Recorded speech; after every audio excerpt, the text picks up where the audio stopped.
eticket.railway.gov.bd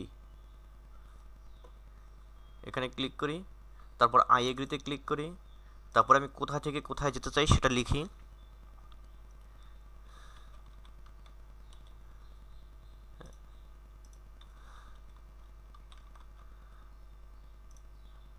এবং কত তারিখে যেতে চাই জার্নি ডেটটা এখানে লিখি, কোন ক্লাসে যেতে চাই সেটা লিখি। আমি শোভন চেয়ারে যেতে চাই, সেটা দিয়ে দিলাম। এরপর সার্চ ট্রেন এখানে ক্লিক করি।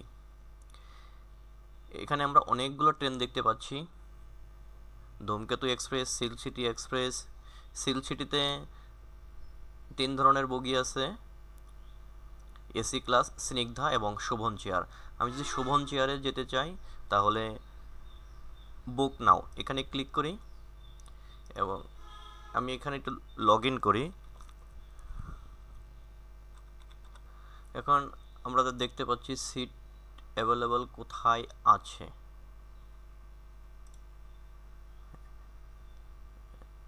ডান পাশে অ্যারোতে ক্লিক করে দেখতে পাবো কোথায় কোথায় সিট আছে এবং কোথায় সিট নেই। 38টি এবং এখানে আছে 6টি। এখানে একটু ক্লিক করি, আমরা দেখতে পাচ্ছি এখানে অনেকগুলো সিট আছে। আমার পছন্দ অনুযায়ী আমি সিট নিব। তাহলে আমার দরকার যদি 3টা সিট দরকার হয় তাহলে আমি সিলেক্ট করি। যেগুলো সাদা হয়ে আছে ওগুলো এখনো বুক করা হয়নি, তাই ওগুলো আমি সিলেক্ট করতে পারি। এবং ট্রেনের সময়সূচি আমরা দেখতে পাচ্ছি এখানে, চাটমোহর স্টেশন থেকে 9টা 1 মিনিটে।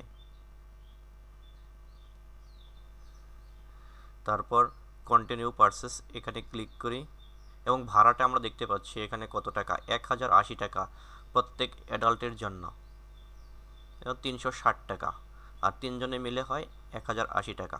তারপর কন্টিনিউ পারচেসে ক্লিক করি। তারপর আমার মোবাইলে একটি SMS আসবে,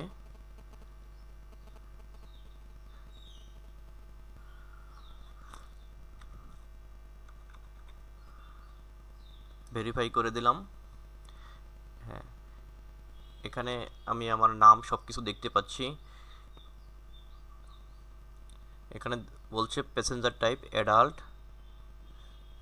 প্যাসেঞ্জারের নেম, প্যাসেঞ্জার দ্বিতীয় প্যাসেঞ্জার, যেহেতু আমরা 3 জন যাব তাহলে 3 জন প্যাসেঞ্জারের ইনফরমেশন এখানে দিতে হবে। দ্বিতীয় প্যাসেঞ্জারের নাম, তারপর তৃতীয় প্যাসেঞ্জার,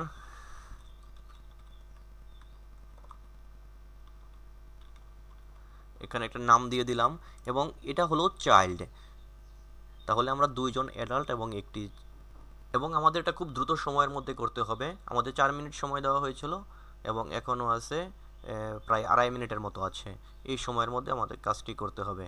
এখন আমরা এখানে দেখতে পাচ্ছি আমাদের টোটাল অ্যামাউন্ট পে করতে হবে 1020 টাকা।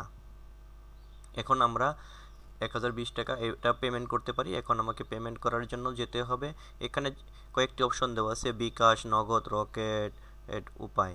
যে কোনো একটির মধ্যে ক্লিক করে তারপর আমি আমার টাকাটা পেমেন্ট করে দিতে পারি। ধন্যবাদ।